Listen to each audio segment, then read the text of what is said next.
Well, let's turn our attention, since we're done. We flushed the toilet now. All the crap is gone from the Northwestern game. And conceivably, come September 3rd, Nebraska should be able to kind of right the ship a little bit against an FCS opponent. Dear God, please tell me we're going to right the ship against an FCS opponent who went 5-6 last year and only averaged 146 yards on the ground and 240 through the air. They had 27 red zone touchdowns out of 49 attempts. That sounds pretty familiar. Um, 41.5% conversion rate on third down, a 52% conversion rate on fourth down, which, quite frankly, isn't bad, right? Um, that's Oh, my poor dog. puppy. Yeah, it's my poor doggy. Um, they did give up 26 sacks for a total of 148 yards lost. That's just over two a game. So there's maybe a potential there for the edge guys to get a little confidence. They did lose to Utah State, which was their one FBS opponent, by a score of 48-24. The game was, God, please help this not be the case for us. The game was 4 hours and 14 minutes long. So both teams obviously threw the ball a lot that day. Yeah, it was a grand total of 65 yards rushing by North Dakota and 374 passing.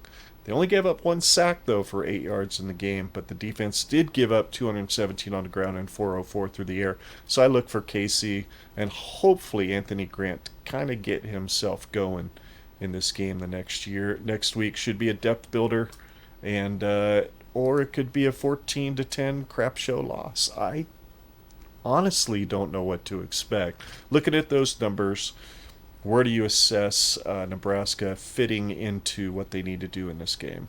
Boy, that was a weird way to put that. I'm sorry. No, no, no, no. I was picking up what you were setting down. Well, I think we're gonna find a way to win this one. Which is really sad to say it in such a weird light.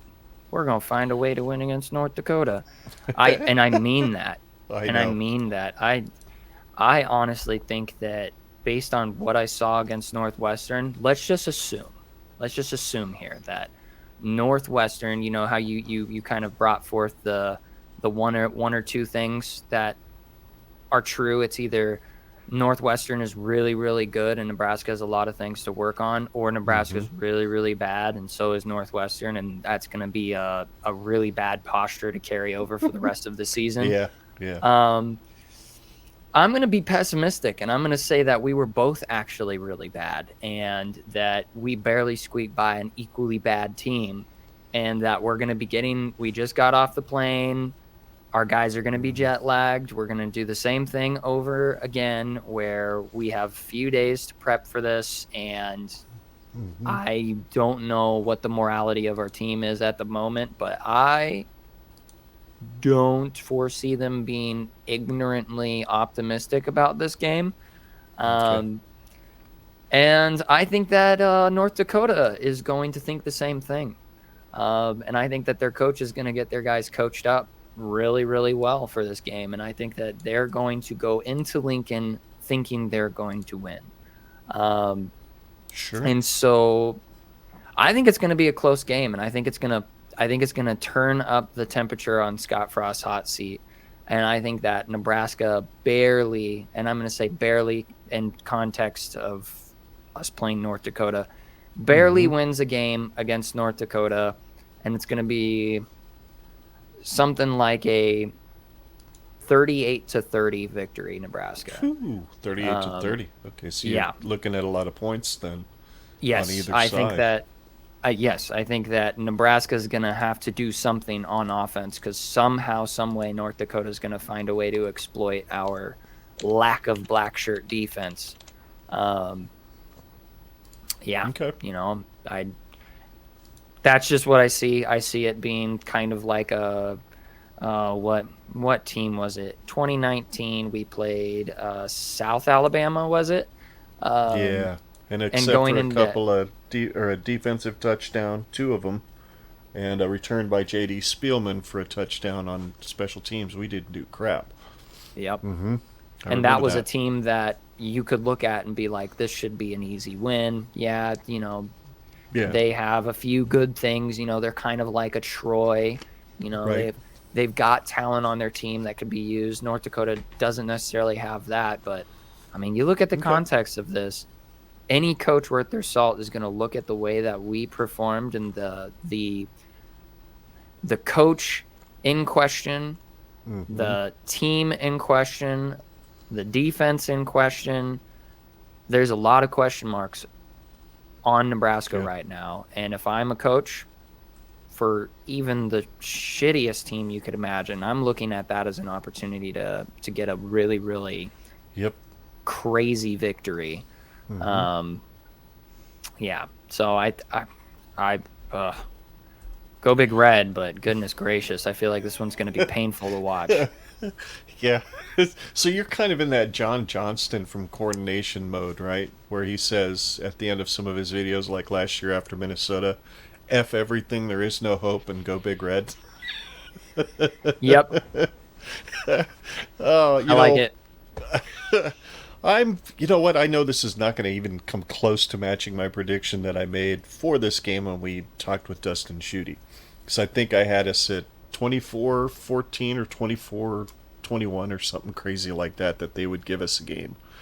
I'm going to go the positive route and change that prediction. It certainly doesn't match what I thought weeks ago. But I think we've seen what this Whipple offense can do as far as starting fast. And I think they start fast again. They score on their first drive, and they don't quit. They just have no problem putting points up. And by the midway through the third quarter, you've got Purdy and Smothers in the game, and Nebraska pulls away at the end and wins comfortably 42-17. And the only reason it's 42-17 is because they probably put up 17 points in the second half on our second and third team defense. So that's kind of how I see it going. I see Nebraska kind of get right, maybe gain a little confidence going into Georgia Southern the next week. So, by God, that was easy. That was easy. Plus, minus. The results were not good for all three of us. We all picked the plus on 2 TD passes by the Huskers offense. We only had one.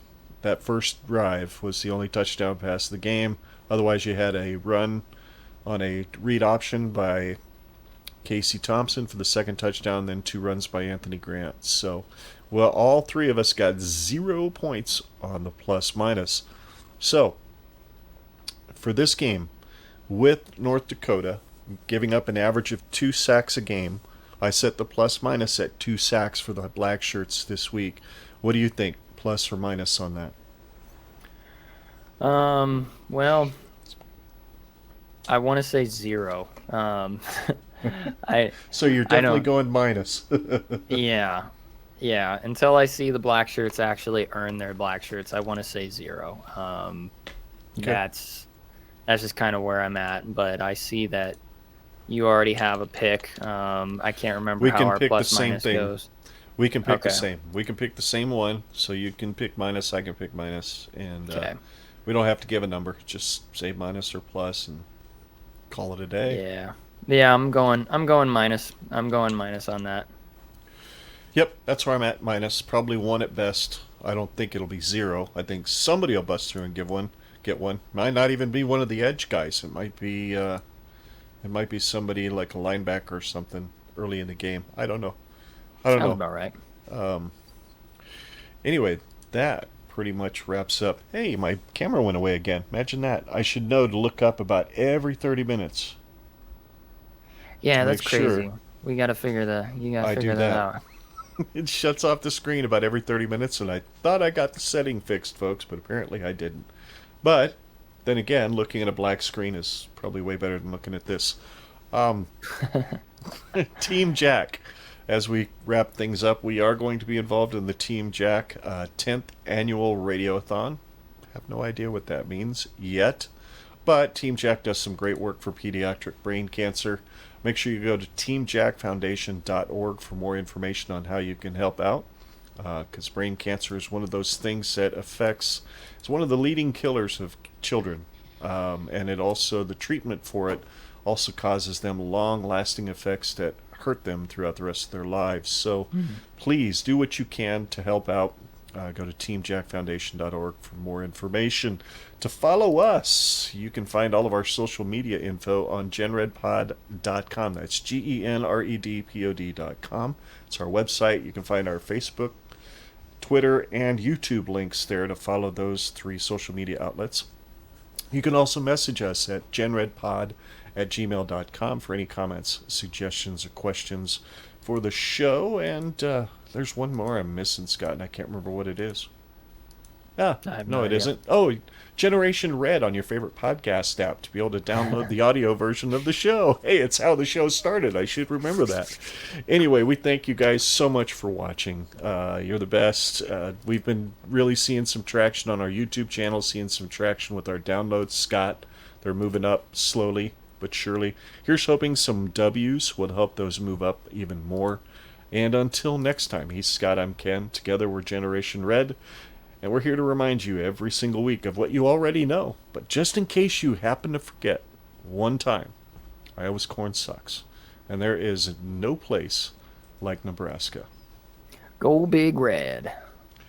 Absolutely. Beat the fighting... What the hell are they? The Fighting Hawks. That's it. The Fighting Hawks of North Dakota. Please. For God's sakes, beat them. That would be awesome. For the love of all that is good.